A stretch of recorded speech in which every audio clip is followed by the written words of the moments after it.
It's such experience. I come from the sea. I was born 30 meters above the sea. Can you imagine?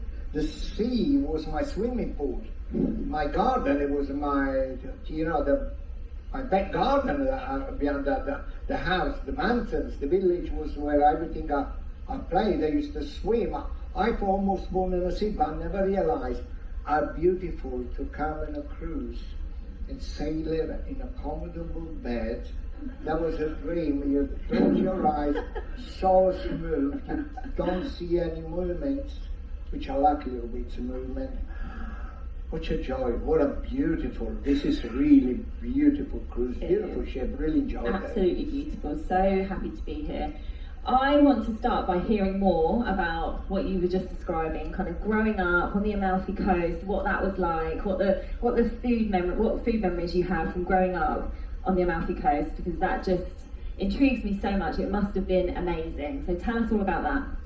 I was very, very lucky. As I said, I was born 30 meters above the sea. When the sea was like my swimming pool. So can you imagine, my father said I was born in a very stormy night because we had to close what we call a balcony winter there, and the mountain was my back garden, the village was my playground where we learned and everything. And your freedom, the freedom was incredible, because it's always after the school, and a little bit upsetting, and yeah, that was good. So we follow the seasons. We wait months by months, winter time we used to enjoy, everything was come out in the winter time, and springtime, where everything was there. We used to not just see the sea and the birds coming in and out, and the stuff that grows around. Many of you will understand, I'm not a young boy. I try to pretend to be a young boy, and now and again, I'm back. Things like, this was very nice, and I went in the kitchen at the age of 10, must be 10, 11 years old. I don't know if it was by mistake. My father was, we had a shop. My father was dealing in linen. In those days, if you had to have a suit, you had to buy cloth, and then you had to bring it to the tailor, and then you had to make a suit. And this is what we used to do, also we had to have sheets, paper, for the bed and everything. That was my mother's shop. My father had a lot of customers up to the mountains, because people believe that Amalfi Coast is just the sea, wine, ice cream, and it's not. We got forests behind it, everything. Well, we got our own water, we got currents, which sometimes become through big rivers when it's rain. In my house, we didn't have any water. We used to have spring water, which is good. What a shame, they're closing now. There's no me. So we used to really enjoy it. And my father one day had to see some customer up to the mountains, and we always walked up to the mountains. And so I didn't really want to go with him. I didn't really want to stay with my mum. So he dropped me off to his friend Alfonso, which he had a restaurant in the next village. He said, "Can you look after little Gennarino?" This is what they used to call me. And I picked him up in the afternoons. So I stayed, and I loved it. And my father did pick me up in the afternoon, but it was 3 years later. I couldn't believe it. And I used to work there. This is what we call children's slavery. No, it's not like that. He did pick me up in the afternoon, but I loved it so much. Then every time he had to go somewhere, I used to go there and help the chef, well, I didn't actually help the chef a little bit. And one of my jobs was, Gennaro, there's chicken, everything was fresh, everything up here, we have to prepare the chicken. He used to go like that. And I knew what I had to do. Try to catch those chicken, it was not easy. I won't tell you the rest. The rabbit was exactly the same. The lamb he had to do himself. Everything was fresh, everything was nice. And this is where first I started to learn everything, and then I started to know everything was in season. When first season has come out, broad beans after Christmas, artichokes for after Christmas. the peas, nice fresh peas. This is all the kind of vegetable, spring chicken, you know, and so and so and so. I had to cook, and one thing that it taught me is every time you use anything, it doesn't matter even like in a single piece, it is in a celebration. Have a lot of respect because Mother Nature give it to us. You have to respect, never throw away anything. Bread, we never throw away any bread. I come from a very old country where we used to make our own bread. Also, my uncle Ponce was a baker as well to do it. So if there was any bread left, so we used to slice and we used to put on in a board, wood board, and used to put out in the sun for 2-3 days, and we used to make a pan and biscottato, which will last at least for 3 months. And when you are, you know, the sun is kissing that bread every single day, like you put in the oven, slowly cooked. And then if you wanted something to eat, just break it, and there is a little bit of water on top, a little bit of olive oil, crushing a tomato, lovely sweet red onions, few olives inside, mix all together. My God, that was good. That sounds fantastic. And what about at home? What was like a typical kind of family meal that you would enjoy all around the table? What kind of thing? Was it lots of pasta? It is. Yeah. It is. The ragu is a must. Ragu is incredible. What do you mean? The ragu actually comes from a French word. Ragu is kind of mix all the meat together. It was a slow cooked ragu, or whatever it was in Verwell to confine it. We didn't have to use the best cut of meat. All the leftover meat which you had and everything you had, slowly cooked celery, carrot and onions. And then you had the whole piece of meat, the lamb, it can be beef, it can be a pork. Pork was very good. And then you mix all together, and then we have some sausage, in the second time the sausage, splash of wine, red or white, wherever. Let it cook slowly, then tomato went in. Because you make our own tomato, we used to do it. It was the season of tomato in September. We all sit around the tables, and we used to crush tomato, mince the tomato, and then we had to put them in a jar. In those days, jar was very difficult to find. So the best one was beer bottle. Villa Veroni, actually, Moretti is good.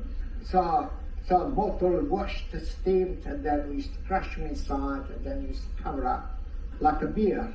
And then we used to put in a massive barrel full of water, probably would be in a back garden, or sometimes a lot of people have a fire on the beach. I used to boil it for a few hours, then off, and then you wait. Then the water was completely cold. Sometimes some of the water used to explode, but doesn't matter. So, and then you take it, and that used to last a year, 2 years. I think if I look around in Italy, I think there still is a bottle left there. And so then you put the tomato in there, and always let it slowly cook for at least 2 hours. The meat used to come off, and the meat, you remove the meat and you serve it with a salad, believe it or not. Any kind of salad, refreshing salads. The sauce, you make a lovely, what we call matricci, means curly pasta, or perhaps you would have bought it with like big rigatoni, and then you serve it those. You put them in a big bowl on the middle of a table and everything like that, with the cats and dog under the table fighting each other because there was don't give anything to the dog, don't give anything to the dog. You know, little boy at the age of 12, 13, if you think I would have given up that list to my mother and father. So while everybody silence, you say, oh yes, this meat is good, come from this place, the farm is good. And then after the blue one, put a little bit of bones of meat and you can eat, you done them again. And this is the joy to having a big family. We still be about at least 20, because my auntie used to come along as well, my sister. Everyone used to cook. You know, my father always wanted to be the master of the house for cooking. My mother let him do, but as soon as he moved away, she used to extra ingredient to remove something. And then when he said, you see, this is good. Oh, yes, they're very good. You're making me very hungry. That was a joy. It sounds incredible. You're taking me back there. It sounds great. So when did you continue your kind of cooking journey in the UK? When did you move over to the UK? And well, I moved to the UK in 17. I was a young boy. Yes, well, a lot of those who remember then you had to have a permit to work. So I entered with a permit which was an fish and chips. £8 a week in Clapham Common, London. £8 a week. It was good, that's what they say. And I see this beautiful fish coming in, and then they had to fry this fish, and then they would serve with a tea or kind of a cappuccino. And I cannot understand why chips, fish, coffee, this is rubbish, you say, why they do that? I to fish and chips now would give them a 5 Michelin star. I love them so much. I was different culture, something which didn't go on me. And but I could really work very long there. And then I still had a permit, so they give me a job in the hospital. Jesus, can you imagine those big pots? And once I made a custard, which I think was completely wrong the way they were doing. But instead, well, yes, correct answer. It was 4 gallons of a custard, but one of the Portuguese KP is fed with salt inside, where salt, you put inside where sugar. So you didn't taste anything, tasted, you only tasted, the recipe by heart. So when I was in words, my God, they nearly wanted to kill me. That was a mistake. But then it was really good. And then everything is finished. I used to work in a restaurant, West End, and then I used to go back in Italy, traveling all over the place in Italy. I knew my job well. I learned and everything, even worked on a boat, but nothing like that. You could put the boat I was working, you could put inside the kitchen. That's more actually less than that. And you travel and you fall in love with everything. And then I went to Scotland, and then I went to Northern Ireland, and then from Northern Ireland, Southern Ireland. So I travel and you learn so much, everything. Then you go back. And then I was sacked from a few restaurants because I was making a carbonara with a bechamel. I told the chef, I said, no, this is not the way. Can I show you? Get away! So he sent me out. I said, well, I already told you, what do? You kill people. In those days, it doesn't matter, whatever. In those days, it was dominated by the French. Everything to do French, menu in French. The Italians stand back. And then out of the blue, we wake up. I was complaining, off we go. Then we started with Antonio Carluccio, where I had a little Jamie with me. With Antonio, 35 years, we didn't stop. And the other day was anniversary when he died. He's always sad. We done a lot of work. But if you want to watch it again, the program, every Saturday, 10 o'clock, there's a extract from 2 great Italians. You can watch it. It's going to go on for months. It's just relaunched, isn't it, on BBC? Oh yes, they do. They're relaunched now. They're also, a few months ago, there wasn't again. Mm-hmm. And in great demand, thank you. Well, that's and I have to tell you, well, no secret. We're talking about Antonio. It's incredible. I don't know, any of you watched the program before? Yeah. And if he was alive, I would have killed him now, because I missed him so much. It's incredible. I always carry you with me, wherever I go, I always carry you with me. I think he's in a jacket, to go to one of his pictures. I put it in one pocket. He's going to complain when I go back. He said, "You have to show my picture of me there." Well, I do have a picture of Antonio, and the rest, travel. We done well. We opened a Carluccio, which is a very successful place, and we criticize all those Italians that will have restaurants and cook dish that non-existent. Sometimes there was some restaurant that made a dish from where I come from, and I would say, how can I miss those dishes?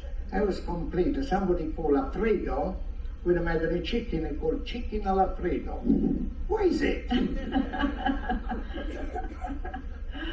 So now, of course, we see you on TV with Jamie quite often as well. Where did that journey begin? Where did you meet Jamie? Jamie was quite a young boy. One day, knocked on the door at the New Street restaurant where Antonio was.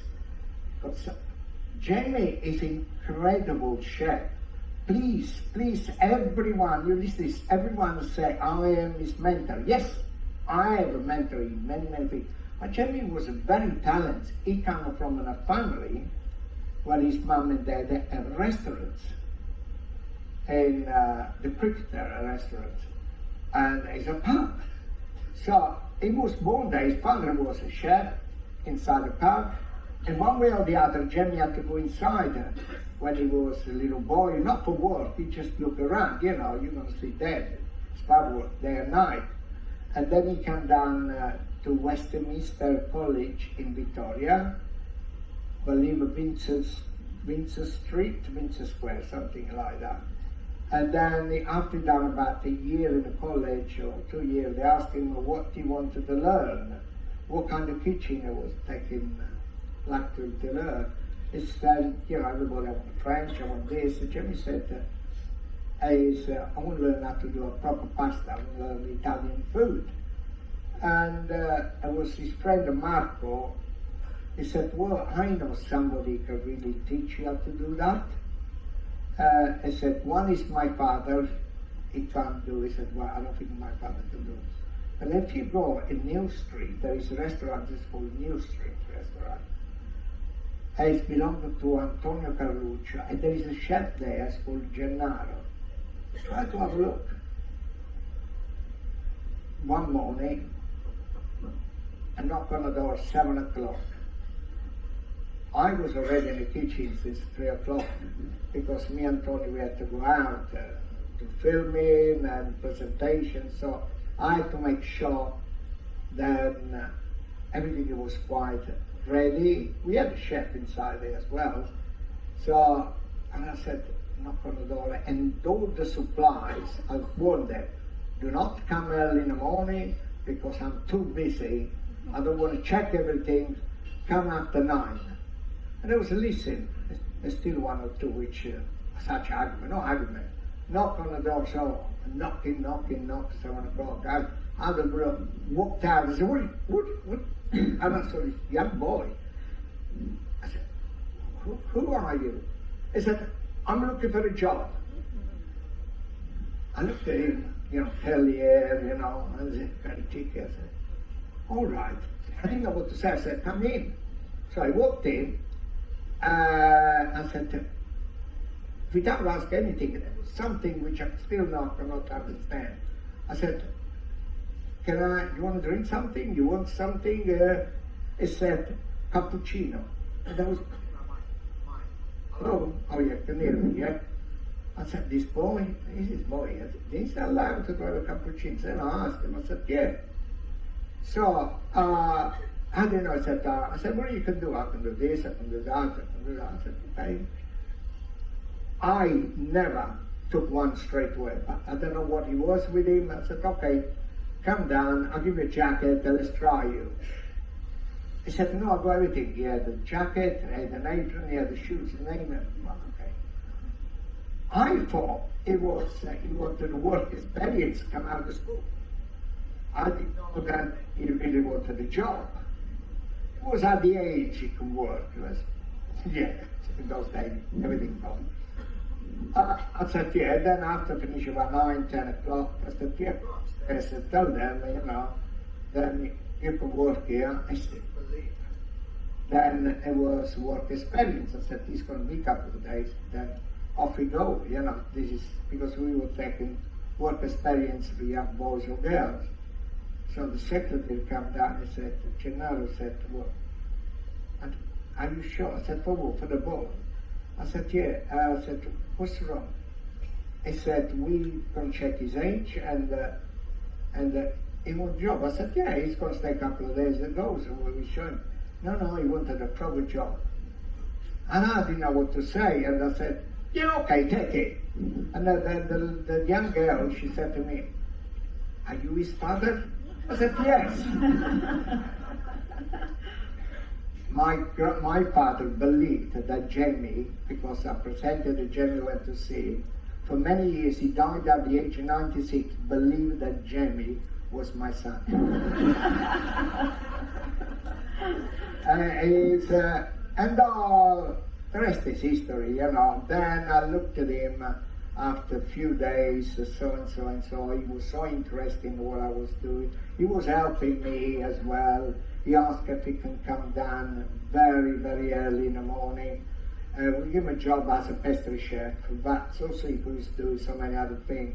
He used to prepare me all the trays, he used to leave me a message for me when I get up there in the morning. And he asked me if he can come down early in the morning. I said, look, Jenny, I said, you know, you're a pastry chef.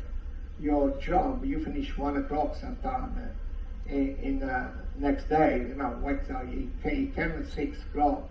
And they finish about 1 o'clock, and then he come about 10 o'clock in the morning to 3 o'clock. I said, that's too much. Oh, no, don't worry. He said, I couldn't do it. At the end I said, yes. I said, you come at 7, this is the earliest I can give you a job. By 9 you have to go. And then you have to get dressed because you have to come to work again. Yeah. No, by 3 o'clock in the morning he was there. And so I looked at him. I said, my God, I have so much experience. I never find somebody so interesting, you know, on what I'm doing. And I said, I want to give somebody. I can't really go one day and left this experience for nothing. And those early morning, we become very close, very extremely close. Then, you know, Jamie says everybody in my London dead. And then after he started working, you know, there was nothing else I could teach him, Italian cuisine. The rest he knew already, my God, he was really good. All the rest, international English cuisine, mix all together. Jenny, very, extremely talented boy, extremely. When people say you're his mentor, I would say yes, but no, because it's not. Yes, Italian food, I gave him something. And so I said, well, you better go. So he went to find a job at the River Cafe. First he went around Europe, he was fed up, he coming back, always in touch with me. And then he phoned me up and said, I've got a lovely job at the River Cafe. I said, it's good. That is how you will learn it. So he was there, and then one day he phoned me up, oh, there is the TV. It's good. I said, pretend to make a pasta behind, you know, because I want to see always people running around. He said, how? And it's been here for so long. You've done it. I show you so many times how to make pasta. Oh, yeah, do. And you can actually see some of those programs of the River Cafe. Jamie says make a pasta, you know. And Patruella, rest in peace, she was the lady, she discovered Two Fat Lady and done so many other TV programs. Spotted him and I asked him, he asked me, he said, what do you think? I said, it's good. They want to do a video. I said, do it. And then again, he said, he phoned up and said, yeah, but I don't like the way they do a video. They tell me, they never let me finish cooking. I start something, say stop there, and start from something else. He loved it. It was so talent. And they asked him, you know, if people to do the naked chef. Nobody understands the word the naked chef. I don't know. And he asked Pat, well, he said, I will do it, but Genarro have to be in.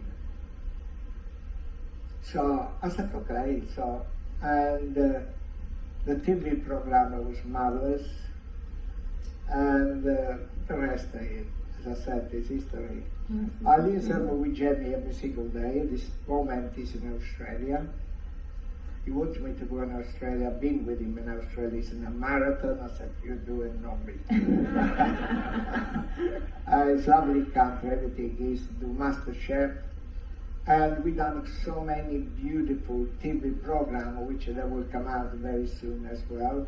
Watch the Christmas special. You will love it. Every year we do a Christmas special well in advance. We done this Christmas last February. Sometimes we done in June. I remember we doing a photo shoot, and that was in July. It was so hot, and we had, I wish you were Merry Christmas. But it came out at Christmas time. Amazing. I love listening to all your stories, Gennaro. I could just sit here all day and let you talk about all these lovely stories. But I'm going to hand over to the audience because I know they've got lots of questions for you as well. So I think there's some microphones that should be coming around. And if you've got a question for Gennaro, just pop your hand up in the air and we'll get a mic over to you. Where's that one? A question down the front. The light. I know, it's hard with the lights. It's all right, I can see. I'm blind to be an army, it doesn't matter. Oh, yeah. It's historically, a lot of Italians left Italy because things were so poor. So, being so poor, you had particular recipes. I'm interested in how you used offal in Italian cooking. Beautiful. Oh my goodness me. I love like offal. I still do it. Sometimes watch my Instagram and you can see I've tried. I do some lovely trap. Trap is offal is fantastic. You see, when actually, because we do, most of the family south of Italy, even north, they always had, especially the farmer, they had an animal like a pig. When you slaughter a pig, you use everything there is. The most you have to, because it's a celebration. What we do when we actually slaughter a pig, we celebrate with a drink, whatever wine we have is good, or whatever, alcohol which we make ourselves. We celebrate the animal. We slaughter it as human possible. In this day is they're really much better than the old day, because I saw something which I didn't really like it, but I was a young boy. In those days, this is the way they used to do it. And we celebrate the special because use everything, the blood of a pig. It is a celebration. It is life. And you say, oh, pig blood. But many of you probably say if they like Angus or they like black pudding is made with blood, pig blood, or so many things. Pig blood in chocolate is a must. I could say, and then everything from the animal,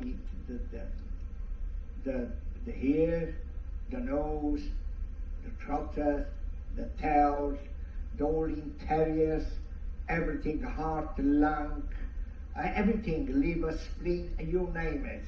We never chuck them away, anything. And we make it which is very, very famous. We call them a Genovese. Doesn't come from Genova. Is because in the old days, the chefs from Genoa worked in a very rich family in South Italy. And when they had all the offal, these rich people don't want to eat an offal. So they used to give it to people outside. And then they knew what to do with, so they made this, what we call in Genovese, about cooking about 3-4 kilograms of onions, slowly. And then we'll have all this meat inside, and slowly cooked. Oh my God. They still don't know it's in the national dish. So yes, we do it all the time. And please do, in the supermarket or your butcher, ask for offal. I still eat the liver. Liver is beautiful. Nobody, it's almost disappeared from the supermarket, liver. You should have liver. Liver is good for you. Tripe. All countries all over the world used to make tripe. Why we don't eat tripe anymore? But then you can find them in the supermarket. Pig trotter. Oh, it's too fat for me. It's good. Don't worry, it's not fat, mostly skin. And you enjoy your head, and it's beautiful. Tail, nose, we use everything. Sofrito, which we cooked everything inside without using onions in this rich tomato sauce. Oh my God. Thank you. Can I answer your question? There's your recipes. Thank you. Okay, do we have another question anywhere in the audience? Maybe we've got a couple.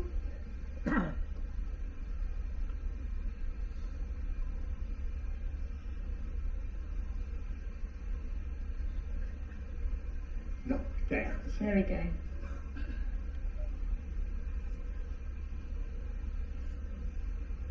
Oh, I'm actually a chef, Bless you. and I've always wondered when you get all the birds stuffed together, what is this actually called? Because I've always tried to Google it and I can never find what it's called. It's called rubbish.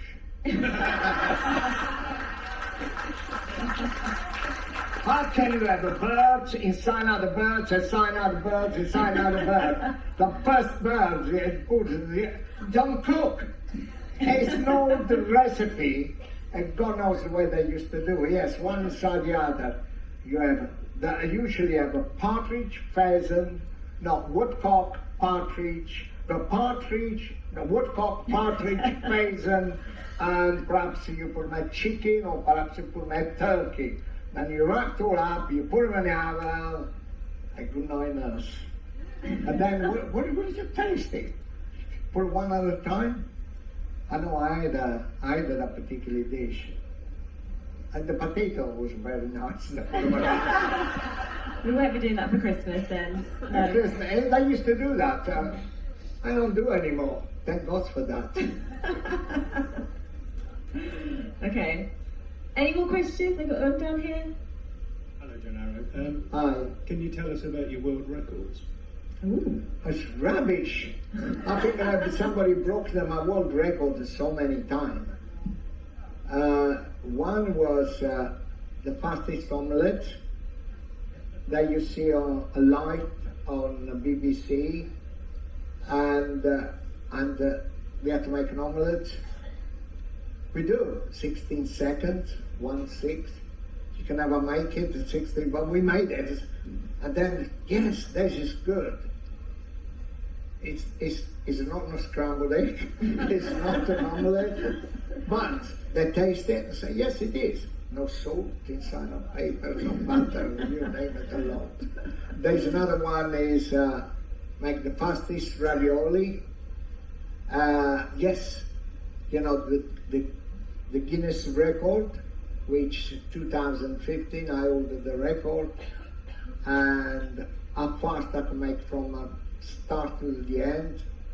Ravioli, and I made, I think there was 22 ravioli in 2 minutes or in 4 minutes, something like that, I can't remember. They did give me this world record, Guinness, but it's inside the cupboard. Actually, I usually see where I put all my shoes there. I think I'm going to put them in the bathroom, downstairs bathroom. Reason why is because people say, oh, you put that record there. Yeah, but there, because I can I use toilet? Yes. You say, they go like that. I can say, Antonio used to have all this stuff in this bathroom. Yeah, that was nice. I really enjoyed it, but somebody else, I think, beat me in the record. That's good, you know, because this is how it goes. You do something good. For that time, there's always somebody, you know, do better and better and better. This is how the world goes on.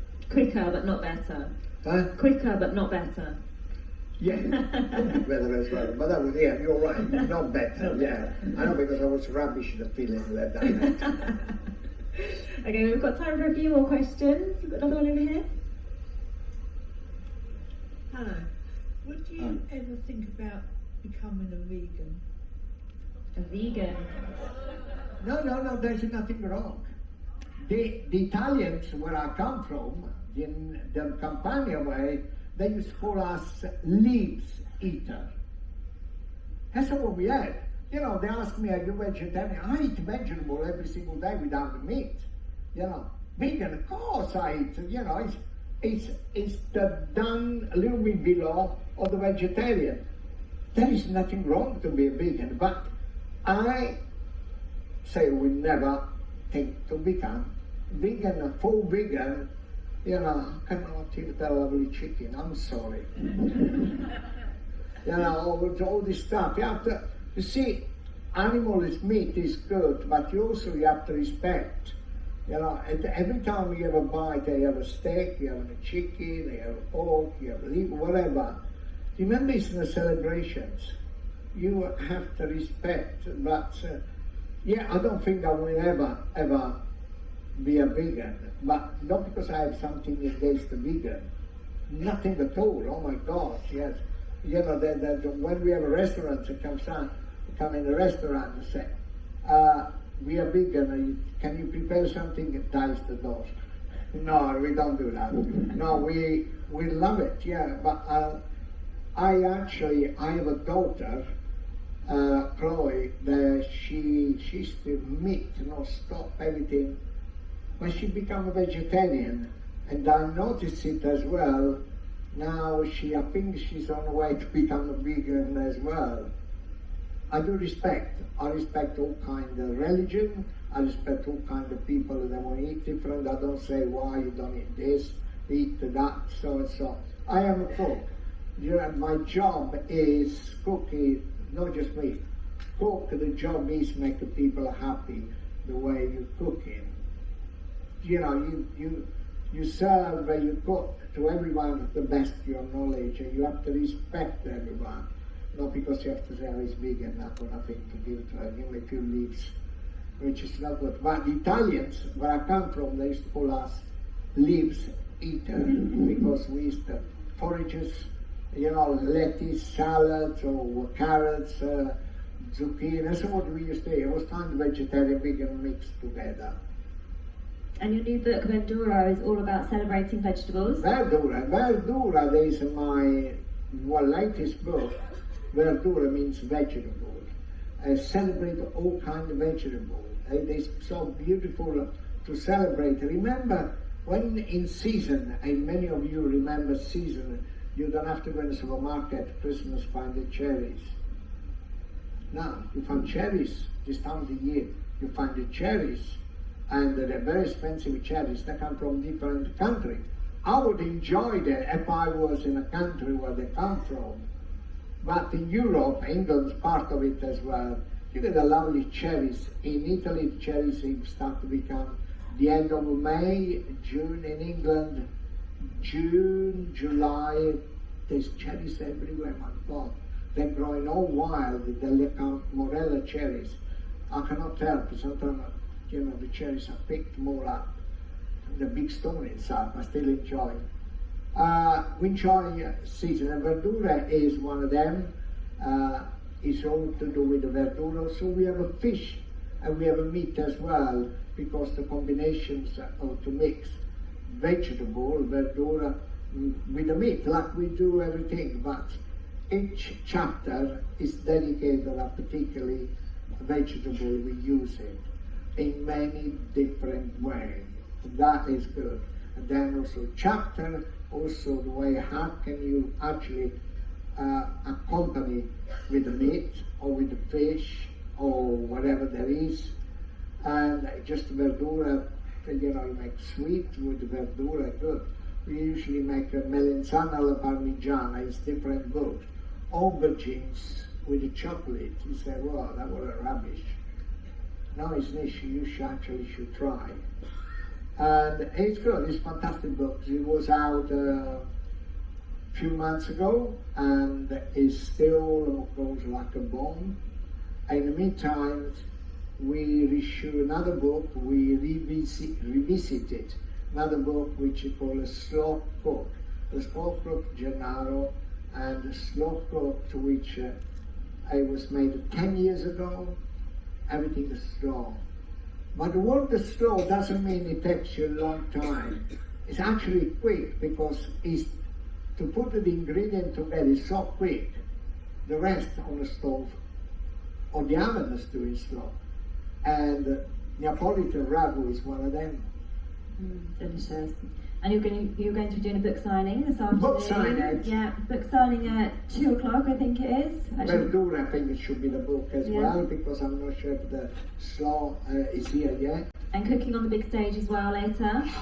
Don't forget, 2 o'clock. You can actually, I love it. I don't know what to say. I've got, do you know what? I have a lot ingredient behind. I still don't know what I'm going to cook. Believe me, I look those ingredients. I'm going to do this. I'm going to do that. Then I turn around to something else. And I think it's better to do this. And then I turn it. You will enjoy it. There will be a sing. Perhaps some of you will have a dancing because I'm going to come down. And I let the chef do finish for me. They're very good. Marcus and Chris are a very, very good friend. They're quicker than me. Well, you can do the talking. You keep the stage I do alive the with the talking. We probably have time for one more question. Is there one more question? Abby's got one over there for us. This is really a quick one. How do you feel about dried, packeted pasta? Dry, you can't dry. You see, you want to dry your own pasta from fresh. No. Like you buy in the From supermarket. the supermarket. Oh, they're very good. Buy. It's very, very good. The dry pasta is excellent. Make sure you read on the side. Durum wheat and water. Taste most of it. Or durum wheat and eggs. Pasta l'uovo and just ordinary pasta. Lot make all over the world. You know, there's so many countries which they're doing the pasta, but there's no regulation. Italy is for special regulation because pasta is Italian, and they're fighting every day for some country which they introduce their own brand, and it's not right because it's not use the right flour. Also, mix of flour is not good. Yeah. Italy is a country which allows pasta so much, and there's many Italian brands, but always read on the side of the packet what it says. If it say durum wheat and flour might contain, flavor of crustaceans, because crustaceans help to hold them together. I saw it, yeah. Where is it? Also, if the pasta is not made properly, is not dried properly, other pasta, when you cook, they become chewing gum, they become like a glue. Inside, you still will eat it, but it's not right. You see, fresh pizza, you make a pizza, you can make pizza anytime, it doesn't take longer, just a little bit of yeast and flour, you mix, and you're done. And then it grows straight away. You press it, bang it in the oven, tastes like a pizza. But then it will grow inside you. But if you have approved the flour for at least 4 hours, the minimum 4 hours, to 6 hours, when you actually pull it, it's not elastic, it's stand, put it in an oven. When you eat a fresh pizza made quickly in half hour like that, you can't eat it. But the one which is slow proved, you can have one big like that, you can ask another one after, and that is good. Your body can take it. One more question, go on. Okay, one more. Right in the middle down here. Hi. I'd just like to know, is any of your family, your children, are they followed in your footsteps? None. What a rubbish. But they all can cook. All can cook. My daughter Chloe, she goes, well, I cook it. Yeah, it's okay. No, everybody cooks, but no one. I don't know why. I think because they see me come back late at night, working every day.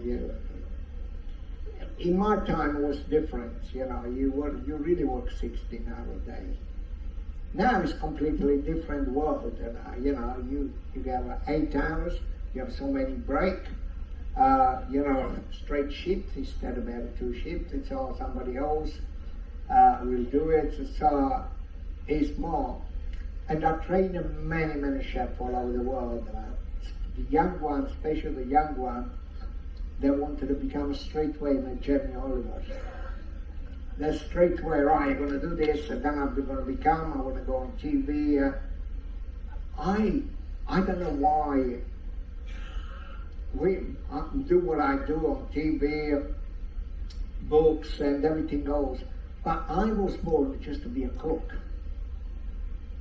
I just happened to be cook in the kitchen, make everybody up, get a jacket, go home, come back the day after. So and then become a boom of celebrity. And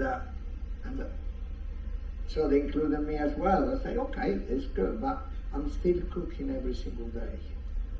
Cooking every single day. And I'm training every single day.